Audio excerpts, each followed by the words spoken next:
Si sono concluse con 2 denunce, la chiusura di un opificio e la certezza del malfunzionamento di un depuratore le attività di ispezione e di indagine condotte dall'Arma Agrigentina nell'ambito della campagna Olearia 2020. Nei mesi che vanno da ottobre a dicembre le attività si sono concentrate sulla molitura delle olive e conseguentemente sull'annoso smaltimento delle acque di vegetazione. Non è sfuggita ai militari dell'Arma la cupa colorazione nerastra di cui si era tinta la foce del fiume Naro nella località balneare di Lido Cannatello, per cui la Procura della Repubblica ha immediatamente disposto le indagini, circostanza denunciata anche dall'associazione ambientalista Mare Amico. Quindi è scattata un'immediata operazione di controllo lungo l'intera asta fluviale, effettuando delle ricognizioni da terra e dall'alto con l'ausilio di un aeromobile del nucleo elicotteri di Palermo. La risalita dell'asta fluviale ha condotto al punto di immissione nel corpo ricettatore del depuratore di Favara, sito incontrato a Chimento, Burgialamone, sui quali i militari del Centro Anticrimine Natura,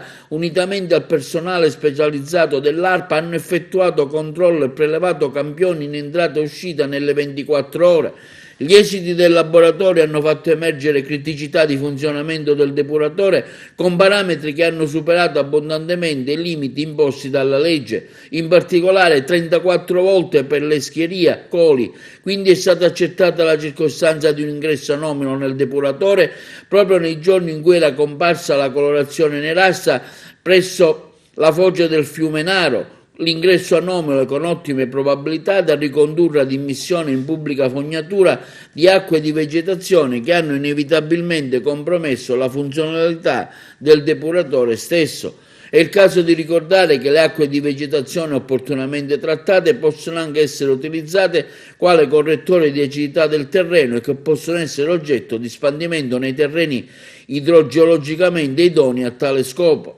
L'attività che abbiamo illustrato oggi è partita tra i mesi di ottobre e dicembre del 2020 nell'ambito della campagna Olearia 2020. Le indagini sono partite per una anomala colorazione della foce del fiume Naro in località Cannatello, che ci ha fatto ritenere che si trattasse appunto di un illecito smaltimento di acque di vegetazione e attraverso un aeromobile del nono nucleo elicotteri di Palermo abbiamo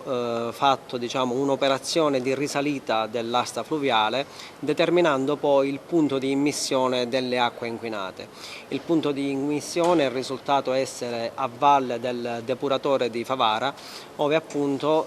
venivano sversate queste acque nerastre che dovevano essere oggetto della depurazione dell'impianto appunto a valle della cittadina favarese. Le indagini sono proseguite su vari livelli, cioè attraverso un'attività ispettiva condotta dal Centro Anticrimine Natura di Agrigento, unitamente poi a un'attività di controllo del territorio disimpegnata dai reparti territoriali della Compagnia di Agrigento. Le attività di indagine hanno condotto al differimento di 2 persone e acclarato il malfunzionamento del depuratore di Favara, dove appunto